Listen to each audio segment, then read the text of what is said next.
So you're out at Candlestick Park that night, and there is a tape, by the way. You've heard the tape, I would assume, of the show that was made from that night. And Paul says it's really cold out here. How cold was it? Because I've been to Candlestick at night, back in those days, and I know how cold. I'm guessing because it was a cloudy, windy, miserable night, probably Ooh, between 55 and 60, maybe. maybe. A lot of wind, a lot of fog. It was very unconcert-like, put it that way. And the And speakers, the sound was going out into San Francisco Bay because of the winds. oh wow. So the speakers were taking all the sound, and it wasn't sold out. I think they had maybe 25,000 people, and Candlestick, I think, sat maybe 42, something like that. Wasn't sold out. Tickets were, I tell people about the tickets, 450, 550, and 650. Your uh, Watch your the your Beatles. your your book said 5, 6, and 7. Well, we sold them at KYA for 650. Oh, And the okay. commercial I did for the Beatles coming to town, we mentioned tickets are available for 650. Okay, Pretty okay. cheap. Yeah, that's very cheap, and it had Yeah.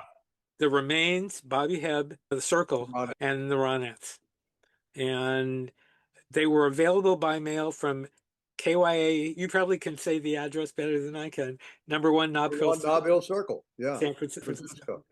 And you cut promo spots for the Beatles' new sound system. What was that? What new sound system? To this very day, I have no idea what it was. Hmm. It sounded just like any other sound system to me, except it was blowing out to the bay. So when they're talking about a new sound system, I couldn't tell the difference in what was Candlestick Park sound system and what was the Beatles sounds. It made no difference to me. Hmm. It sounded exactly the same. Amazing. And so you talked with them before went on stage? Yeah, Gene and I were back in the San Francisco Giants clubhouse, and we're sitting around talking like you and I are talking now, having sandwiches and cokes and snacks and stuff. And we were not impressed by these guys because they were just another act that was coming to San Francisco.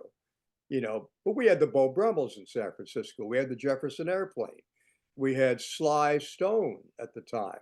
We had all these big acts in San Francisco, and they were just another one coming through. And nobody at that time, except them, knew this was going to be the last time they were going to perform together Right. as the group, the Beatles. Nobody knew that.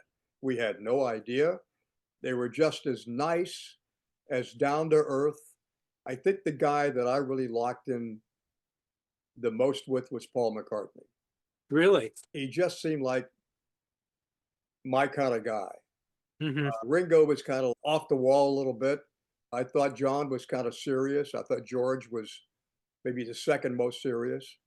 But I really liked Paul McCartney and still do to this very day. Have you had any contact with him No, since? no, No. no, no. I mean, there would be no reason for them to stay in contact with me Right. after they left San Francisco.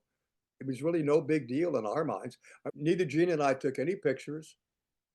And here we are sitting back in the clubhouse. Had we known it was their last time together, we would have been clicking away with individuals and collectively with all four guys, but we never knew that. And I really wasn't one to take a lot of pictures because of all the people that I had worked with in New York when I was the announcer for Hullabaloo on NBC.